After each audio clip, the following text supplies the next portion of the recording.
All right. Thank you for joining us today. There's a bunch of you that asked for the recording. You're probably watching this on your own time. Thank you for having a listen to this conversation today with myself, Sean Lowry, and my friend Mike Bellato, an experienced investor with a winding path as he figures out what is next in his professional life. Very impressive background. Let me give you a quick intro on Mike, and I'll let him fill in the blanks. You guys are welcome to use the chat feature if you have any questions that pop up, and we'll do some Q&A before we wrap up. So I met Mike probably a couple years ago. We've gotten to know each other more and more as time has gone on. And Mike started in college a good number of years ago with a house hack, meaning that he purchased a property, rented it out to his friends, and effectively lived effectively free, I would imagine, while your friends paid you rent while you're going through college. So you got the bug at a young point in your life and carried through. And the path from then was some single family rentals. You own five at this point, and a number of flips. I would say the majority of your focus for a good portion of time was probably around the residential flips, 80 or more, still active in that space. And that was over the past few years. We'll talk about that. And also the transition into both self-storage, so commercial real estate, self-storage, where you have an 80 plus unit closed, another one under contract to close this month. And then you're building a 10 unit ground up new construction community in Downingtown, correct? Yep, that's right. Downingtown. And that one has a story in and of itself and really a vision of self-storage, of multifamily. So we're going to talk about that transition. It's a transition I made, and it's still okay to do both, but I'm sure some people will get benefit in hearing what that looked like for you. So, Mike, that's a brief background. In 1 minute on your life up to this point, what can you fill in some blanks relevant to the investing side of things? What comes to mind? Yeah, I mean, so basically, I got started in college. I bought my first house when I was 19. That was back in 2006. Like you said, rented it out to my friends. I lived there, kept it for a number of years after school. This was up at Penn State, and then probably about 5 years after I left, I sold everything. Those houses I had with my parents because obviously, so, what was it? Sophomore year in college, I didn't really have money. So I hooked my parents in with me to kind of join. And so we had two places up there, rented them out. It was really good. And that's kind of what really piqued my interest in the real estate. After school, I got into property management. I was managing, 6 apartment complexes in the Philadelphia area, and then I moved to the Exton area for a 400 unit complex. That's really when I started like really focusing on like wanting rentals. But my perspective was I had to flip houses to get the money to go buy the rentals. And so that's how I got into the flipping aspect. And I did my first flip back in 2011. So that was my dad and I did, 90% of the work. It was a row home in Westchester Borough, and it took us 6 months to do it because we had no idea what to do and sold it, made money, and that's when I was like, "Holy shit, this actually can work." It's not just a TV show anymore, and so it kind of progressed from there. And now I'm out on my own doing my own thing. We've done, like I said, probably close to 80 or so flips. And then from there, obviously the goal is to not just always flip because you're just, in my experience, you're just always looking for the next deal and you're only as good as your last house. So I'm really, really trying to focus more in 25 to get into more multifamily storage, like something where you buy it, you set it up, and you kind of just not forget about it, but it's just always there. You don't have to go chase the next thing the next month. Let's talk about the flipping. And I can relate, my dad and I did our first flip, and it didn't flip. It was 2006, 2007 when the market kind of turned around and we became accidental landlords. But he and I bought three properties together. So it's kind of cool to hear that you had a similar Yeah. experience. And it's something he always wanted to do, and I had no idea. So he helped me fund those when I was younger, and now he's part of some of my multifamily deals, which is really cool. So Okay. awesome. So from 2011 to today, how did flipping become a true business for you? How did you shift it from kind of like a mom and pop operation, almost literally, to now you're running multiple crews, multiple job sites at any given time? Yeah. It's really like coming down to the first house that I did with my dad. Like him and I did all the work, and then like when we were working on that one, we already had another one lined up, and these were all from wholesalers and stuff. So, so it kind of was evident early that the only way to really grow is to not actually have to do the work because, we both my dad and I like we were still working full time both. So this was like a nights and weekends type of thing, get as much done as you can, and that's it. And then it sits until the next time you can go. So once we started actually being able to, find and acquire properties, it became evident that we needed to get a team. And that's when we really started to try and find contractors and all that. And yeah, listen, from 2011 to now, like I've been through a slew of people. Since then, I've started and run my own construction company now. So, we do residential construction for just, regular homeowners. We're on a couple basement jobs now and bathrooms and all that stuff. So, it allows me to keep all of my contractors busy even if it's not on my own houses, if we're in between projects or waiting for permits or something, it keeps everyone busy until, we're ready for the next one. Yeah, with the pressure of having to keep your guys busy, what is that like? What has that ever led you astray in buying something you shouldn't? Well, what are the learning Um, lessons around that? yeah, I mean, not really per se. Like, obviously, like now in the last couple of years, like when you're looking at flips, it's not like it was back in 2011, 12, and 13. Like, I feel like back then, I don't know if it was just the wholesalers that I knew or, obviously different markets, but it just seemed like and obviously there weren't as many people doing this back then as they are now. So, now it's essentially like who's willing to do the same project and make the least amount of money. So, I can go instead of having to buy a house that I know is going to be tight, but it keeps everyone busy, maybe I just shift gears a little bit and go and do a basement for somebody that I don't have to buy, I don't have to put money down. It keeps them busy. Everyone still makes money, but I'm not getting a loan to go buy a house and hope that I make money at the end of the day. What does the evolution of funding these flips look like over the past 5 years or 10 Uh, years? Definitely more expensive now. No, I mean, like I hooked in with a local community bank probably about 10 years ago, and they were the first ones that I basically got approval from. Like this was like my dad and I first started, we were going to local banks and asking for loans to buy houses and stuff, and they looked at us like we were crazy, and stuff. So like we funded the first couple jobs from a line of credit on my parents' house.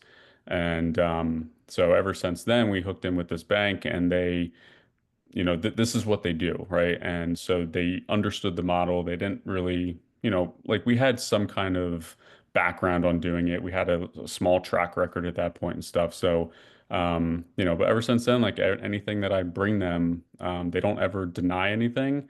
And since then, like I've started working with other banks as well because now not one bank is good at everything. Like, it could be one bank is good for flips, one bank is good for long term, one bank is good for storage. Everyone's got their little sweet spot, and you just got to find, which one is best.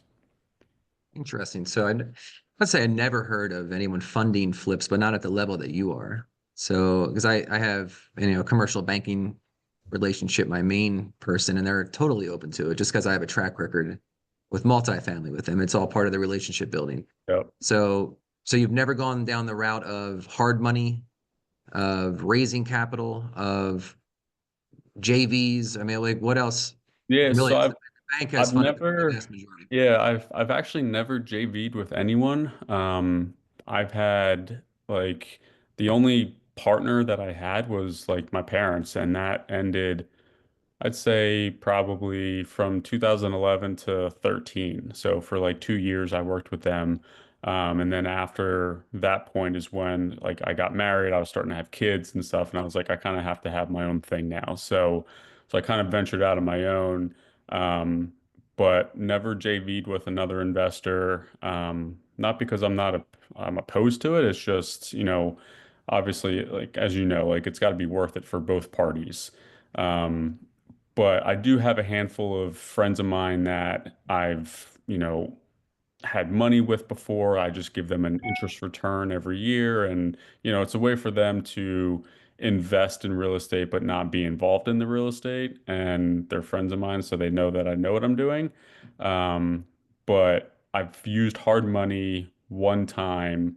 And I guess like when I first started, I never really went down the hard money route just because it was just so expensive. And I didn't see the benefit of it at that time of point, but because we had the line of credit on the house that we were using. So, it was essentially borrowed money anyway, except we were only paying like 4 or 5% at the time versus like 15%. So at that point, we were like, why would we go that route if we have it over here at five? But I actually just last year was my first hard money loan that I ever did. And I only did it because I wanted to say that I did it. So I used a guy that I met with 10 years ago. Um, and he was the one that originally gave me the pricing for hard money that I said no to. And I met him at a local meetup and we connected again. And I was like, you know what, let's try it. Let's do this. And um, I did the comparison side by side between using my lender and using him. And it came out to be about another $5,000 that I would pay in interest to use him, but I didn't have to have any money involved out of my pocket. So for me, to spend another $6,000 was worth keeping 75,000 in my pocket to go do something else with. So in that aspect, it was definitely worth it.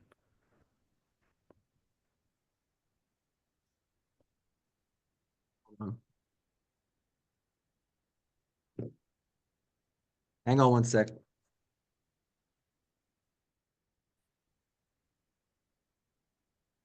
Sorry about that. Can you hear me okay? Yeah. I'm off my headset. All right. Yeah, and I do want to shift over to the commercial side because that is the focus of this call, so to speak. But just one more question that pops in mind. So for the bank funding, what are the typical terms look like for you? And I know you have a long track record with these lenders, but what does that look like today? Right now they're about for a fix and flip commercial lending basically. It's a 12-month loan. It's prime plus one and typically about 20 to 25% down. 1+1. Okay, cool. All right. So you've been busy with the flips, some home busy in leaner times. And then all of a sudden, your mind started getting interesting in the commercial buildings, as you said, more of a not set it and forget it, but more of a way to build your passive income and wealth over time without having to do one flip at a time. Still Yeah. doing the flips, but now you have one self-storage community closed and another one that's pending. Tell us about that transition. What sparked that interest, first of all? So it really, I actually hooked in with Byron, who's on here from my lender. And I'm not even quite sure how. I think I asked a question about self-storage and they hooked me up with Byron and said, this is the guy you need to talk to. And so that's how I met Byron. And, we became close and we've, talked a lot and everything and, just business-wise and stuff. And, you know, I, it's just another avenue of real estate. It's essentially still real estate. It's just a different business that has real estate associated with it. So, um, you know, he told me hit what he's been doing and stuff, and it just kind of was interested to me because you still have tenants, but there's no, you don't have to worry about heat calls, you don't have to worry about clogged toilets and like any of that stuff. So to me, I'm like, that just sounds great because that's the whole like downfall of rentals is that you have to deal with that type of stuff. And with storage, you don't have to. And so it's definitely like an interesting avenue to go down. So I bought my first one August last year, and So far, it's been going really well. It's 88 units. It's in central PA. It was an off-market deal that I got. And, it's just, like anything, it's a learning curve to get into. We had to set up websites and get everyone, like, it's a whole software system that I've never used before. So it was a lot of learning with that. Luckily, I do have a manager basically that's kind of running it for me.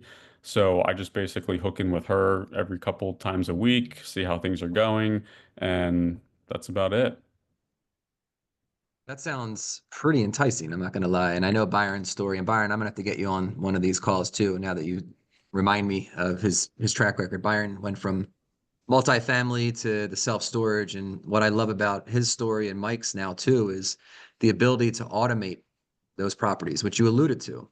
And now you have a manager that's running that for you. So that's really powerful to treat that like a true business, get on the right side of the cash flow quadrant. If you're familiar with Kiyosaki's work, where it is a revenue producing asset, obviously, and might even be some value add component, but you're not dealing with the headaches that come with the quote unquote headaches that come with multifamily. Multifamily, you can set it up where it's a system and you're not the one rolling up your sleeves, but a lot of us do. I know some of the people on the call, they know what I mean by that. It's like they're the ones, we're the ones fielding those calls. We may not be the ones doing the work, but it's on us to coordinate for the self-storage. And I want you to talk more to that from the treating it like a true business and getting as close to automation as possible. You referenced the software. What does that look like? Give us an idea of how to set that up. So I was lucky enough where my first facility, I kept the same software that the previous owner had. So it was a much easier integration between seller and me as the buyer. It was the least disruptive to the tenants. So I kept that software in place just because it was my first one. I really didn't know what I was doing. I didn't know how this manager was going to really play out. So I didn't want to have 88 people basically in frantic calling, being like, what's going on? Like, what is this? How we do? Like, so I was trying to keep it very like even queue transition. And so we kept the software that they had.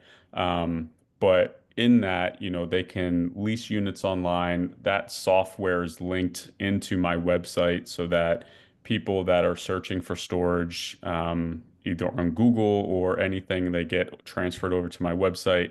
It has everything broken down as to, what units are available, the prices per units. They can literally go on, click on it, and rent the unit right on the website. They sign a lease there, they pay with a credit card, and then everything gets transferred over to our software. And then that's how we keep track of basically who's who, who's in what unit, who's, on time payment, who's delinquent, late fees, liens, all that stuff. Got it. And your manager, are they on site or just they're in that No, area? so it's all virtual or offsite. So she runs everything from her house. Um, and that's the beauty about the storage stuff is like you don't really need to be there. I mean, I've rented storage facilities myself when I was moving, and it's you go, you drop your stuff, and you leave. So we don't have anybody on site. There's no office or anything like that. It's very, come open the gate with your code and go do your thing and leave. So what from an operating standpoint, what kind of issues are typical over the course of any given year that you have to deal with or your manager has to deal with? Well, going from the last 4 months of experience, I would say it's just, you know, like going through, so of the 88 people that I have currently, I'd say like there was maybe 5 people in the last 4 months that we had to like really track down for payment and stuff. Just this past month, come February 1st, we took over 3 units that didn't pay, so we took them over. So that so far has been the hardest thing for me, just because it's the first time I had to do it. And so it's just something else that we had to learn, like the process of doing that. Now we got to clean them out, get them back on the market, and that type of stuff. So, um, but luckily it's not like a residential flip where like I have to change carpets and paint walls and stuff like that. You just get rid of the stuff that's inside, and it's just a big empty metal box, and it's ready to go. So I don't want to get too granular, even though that's where my mind is taking me. But I'm just curious, like from a value add standpoint, I assume you look at market rents versus in-place rents. Can you look at things like the unit mix, so to speak, and can you make any changes to larger units or smaller ones, whatever is in higher demand? I mean, what did you, let's just use this as an example, or did you just Yeah. you have 88 units, they're exactly the way they were, and now you're just pushing rents to where they should be? Yep. So there's two ways you can go. Like the place that I have now, it's basically I'm sure I could move things around and make different units and stuff, but that's not this type of facility. There are some that like literally when they build them, you can take a wall down and make a 5 by 5 into a 10 by 10, you know. So that's not the system that the previous owner had set up here. So it's a little harder to do that. So, but what we are doing now on this first facility from the time I bought it 4 months ago is March 1st, we just implemented a rental increase. So everyone across the board is getting an $8 a month increase across all 88 units. So that in its sense would, based on, 7% cap rate and stuff like that, it should increase the value of the property by, over $100,000. Yes. Ralph on the call asked, what software are you using for the self-storage Right now we're using unit track. unit track? Okay. For just to give some perspective on 88 units in central Pennsylvania, can you share the price for that? So that one there was 710,000 purchase. And what's the average rent? So there's Ballpark. we have like 5 or 6 different size units there. But it's pulling, on average, it's about 70 to 75,000 a year for Okay, income. cool. Yeah. Yeah, it's like I'm just trying to do apples to apples with a multifamily. It's not really apples to apples though, but I pull that on a 4 unit or a 6 unit in that range, Yep. of that ballpark revenue, and I Yeah. would sell for about the same. So yeah, it looks Yeah. like, I mean, cap rates will vary depending on location, but let's talk about.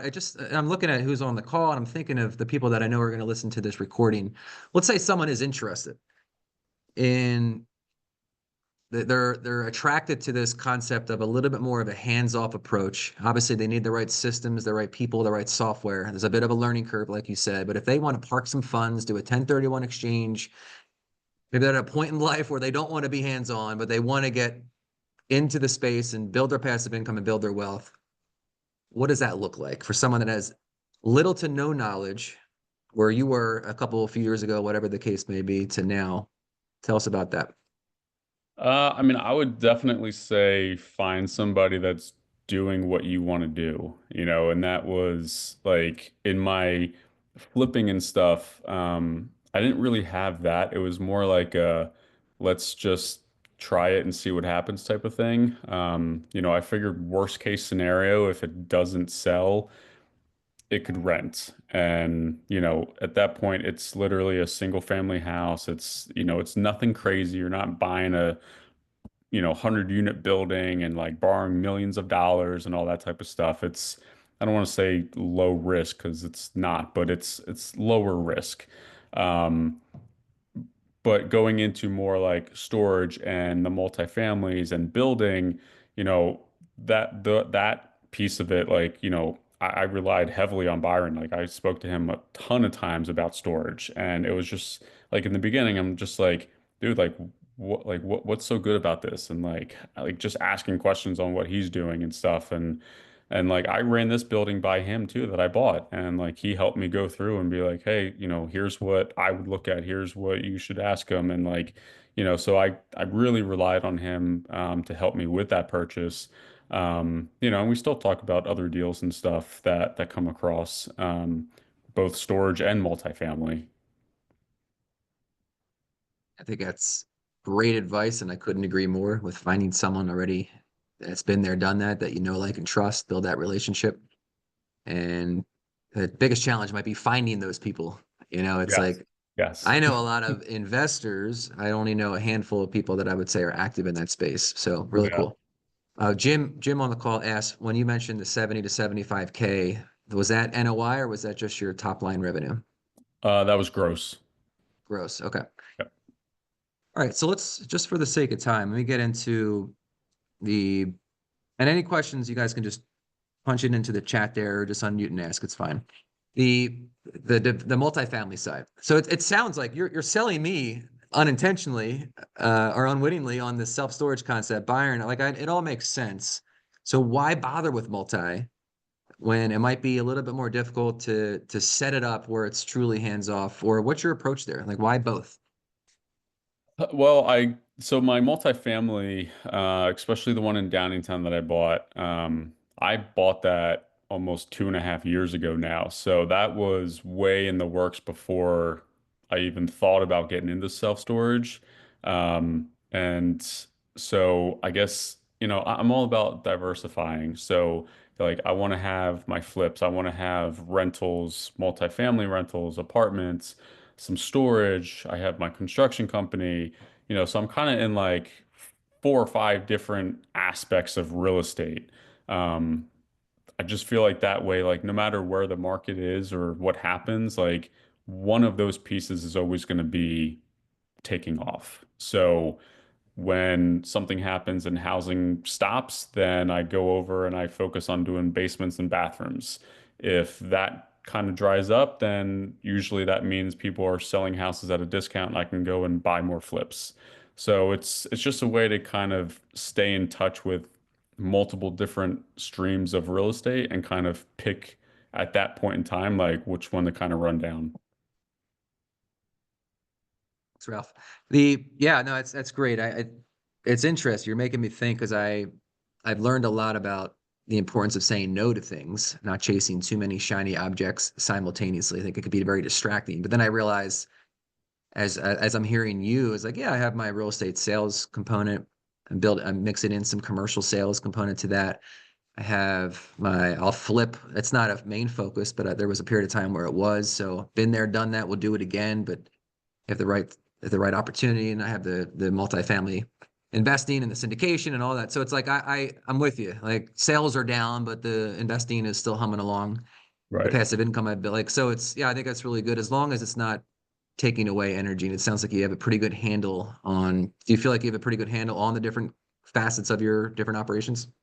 Yeah, I mean it's, obviously it's sometimes are harder than others, but like right now we're in the midst of construction on that 10 unit and stuff. So it's definitely taken a lot of time from me on other aspects of real estate because it's a big project, it's a lot of money and it's commercial. And so it's a different animal that you're dealing with. You're not just building a house. It's literally a 4-story high commercial building. So give us the overview of that project. Oh man. So, I was actually helping a client of mine try to buy multifamily properties, and this got sent to them, and they were like, "Hey, this is way above our degree, but like, in case you didn't see it, like we think this would be good for you." And I looked at it and I was like, "Oh, okay." I was like, and this was, like I said, 2.5 years ago, and it was like right at the point when I was trying to get into something besides just flipping and I wanted to do more rentals and it was just the turn and burn of rental or of flipping and stuff and you know I still do it. I still love it. But I wanted to have something where like I didn't have to rely on a flip to live. And so I was like, you know what? Let's try this. Like if, and there's multiple people that I talk to and listen to and stuff, and they're like, if you don't challenge yourself, you're never gonna grow. And like if you don't make yourself uncomfortable, you're never gonna grow and all this stuff. And I was like, well, here it is. Like, let's do it.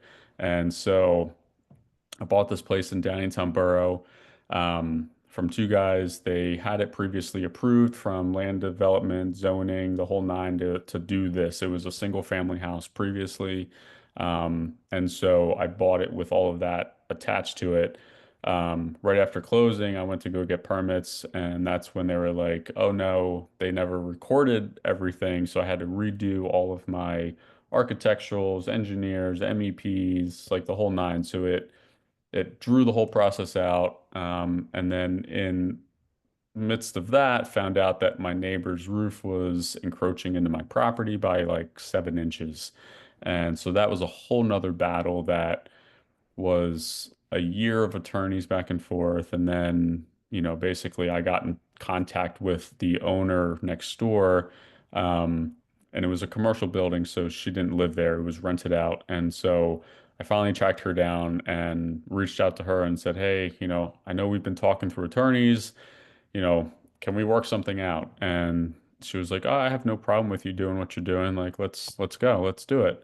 And just like that, a year of attorneys back and forth, and then her and I worked it out within 4 weeks. So we agreed to cut her roof back for her, get it off my property, and as soon as we did that, we were free and clear to start building. So that whole process though took 2 years. I bought it. So that was 2002, September of 2002, I bought the place. I broke ground October of 24. Yeah, that's an incredible story. I think that's the beauty of it all is that it's your money, and that's not a good necessarily. You wanted to tie it up like this, but imagine if it was investors' money or friends and Yeah, family, or yeah, was there bank debt involved, and you had to kind of appease them throughout the whole process, I imagine. But it yeah. was There was one of bank your debt on established there. relationships. Yeah. Yep. So we had to do that. And, I had to close on the construction loan and just to build this place, in order for the borough to issue the permit also.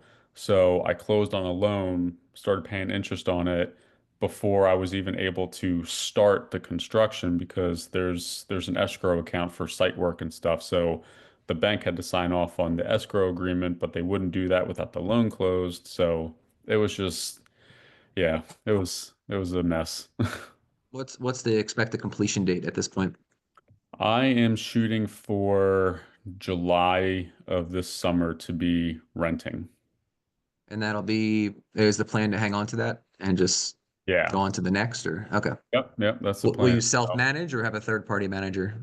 I think for right now, I'll probably self-manage it. My thought was, it's brand new. There really shouldn't be any maintenance. Nothing really should go wrong.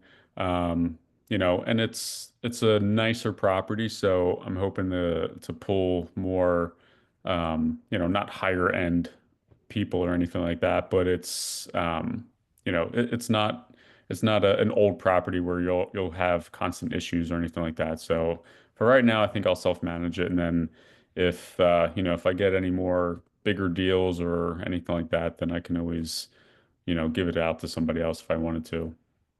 So 2 years, a lot of ups and downs, tremendous learning lessons. All that knowledge will benefit you down the road. Not to say there's any regrets, but what did you learn in hindsight that you would have done differently on this one? So on this one, I definitely would have dug a little deeper on what was told to me before purchasing. I kind of took word on what was done, where it was. Like we did have meetings with the borough and like they said everything was good. It probably was good in the sense that obviously what was approved is still approved, but all of the little small print and stuff probably should have been a little more researched, I guess. So I'll ask you guys if you have any questions before we wrap up the call. I could ask a bunch more things, but just for the out of respect for everyone's time, I think I want to ask you, Mike, like how can we think of you? Like you have a lot of things going on. Where is your energy focused as far as if we're listening to this call, we think of a flip opportunity or we have a home improvement project that it might be a good fit. What is ideal for you? How can we help you? I would say right now, I mean, anything in terms of like if anyone's selling multifamilies or even a project that could be new construction multifamilies. Obviously we're doing this one and I'm in talks of another one that is going to be even bigger than this 10. Um, I have another flip going on in Westchester right now. I have a flip for sale that we completed last year. So I'm always looking for either flip opportunities, rental opportunities, or just storage too. And, I'm sure if it's not me, Byron's looking for stuff too. So, He's gonna have to wait his turn though. But yeah, Saj, you can unmute. Yeah. How you doing? Yes, no. Yep, go ahead. You're good. Mike, thanks for the time today. I you talked a little bit about construction. You do have a lot going on, which is great to see that you've been successful at all of it. Like Sean says, I think my mindset right now is, focus on the one thing and kind of, perfect that one thing. I did want to talk to you or to ask you about working capital. I know that, especially in the construction industry, different payment terms, paying people, things like that. How do you kind of bridge the gap with working capital, make sure you have enough cash on hand to kind of make everything make ends meet? I mean, I see it in the construction side. Sometimes, I see it with some of my flip projects as well. And specifically I do have another friend kind of with a parallel business, and he did kind of come to me with his working capital issue. He's looking for some ten thousands of dollars or whatever. So I just from someone more experienced, if you could touch on anything that you've any kind of insights, any challenges you've overcome, things like that. Yeah, I would say, I mean, that's always at probably the front of every investor's mind is, working capital and cash flow. I guess for me, like I have multiple streams coming in, so I can always, diversify a bit or pull from here to pay here or whatever. But also in terms of like our lending with our bank and stuff, we have the construction built into that loan. So like, for our typical flip project, like I have to front the work. So like the house that we're doing in Westchester, I have to front the demo and the framing and buy the materials and all that stuff. And then once that piece is completed, I send proof to the bank and then they release the funds and I basically get paid back from that.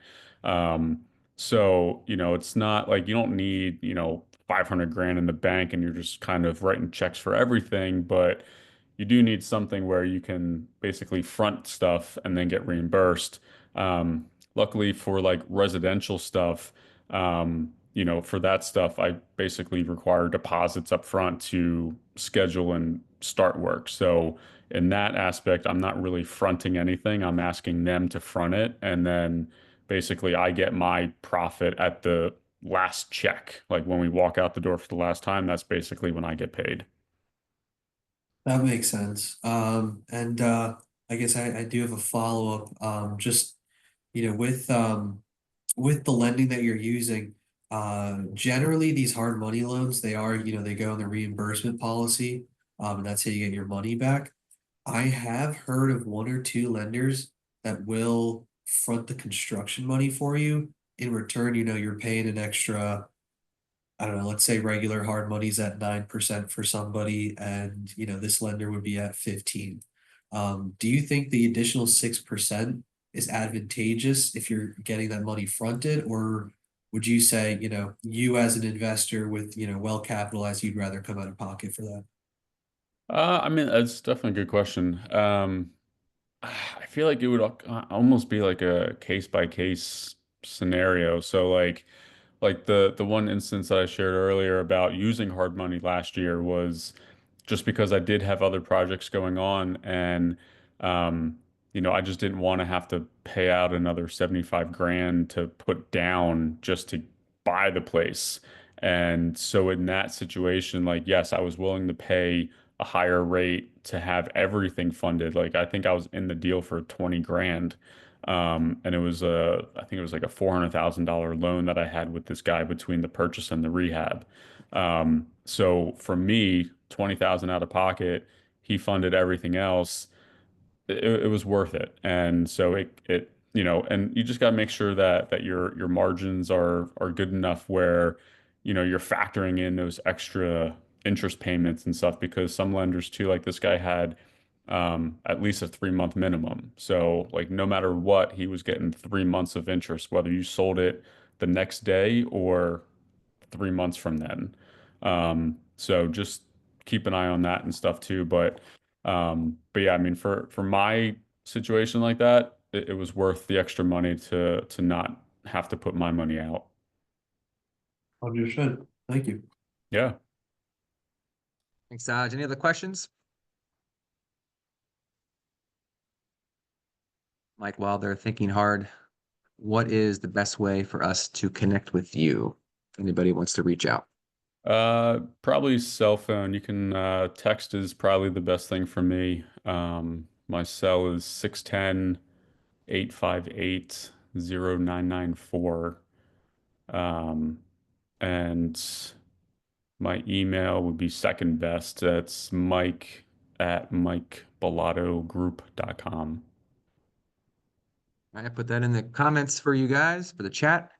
So yeah, Mike, thank you so much for joining me. Or joining us. So we have just a recap real quick in my own words. So quite a path that you've been on from college, house hacking with friends, to buying your first flips with your father, funding, to transition into bank funding, a very creative way to approach that.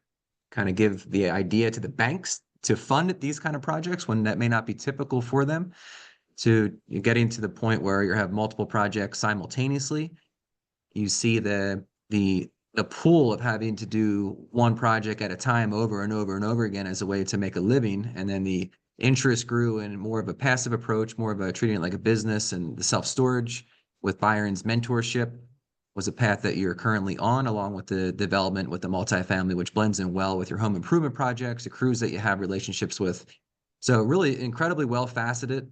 And I'm just, it's such a cool story to hear. And thank you so much. Looking forward to seeing what's next. And if anybody wants to reach out to Mike, grab his information before we end the call. I'll have the recording of this out to you soon. Mike, anything else that you want to share before we wrap up? I don't think so. Let's just get 2025 and hope everyone is better than they were in 24. Love it. All right. Well, if you have any flip opportunities, any development opportunities, multifamily, self-storage, any home improvement projects, consider Mike a resource going forward. Thank you guys, everyone, for joining me and listening to the recording. Take care. Thanks, Sean. Thank you.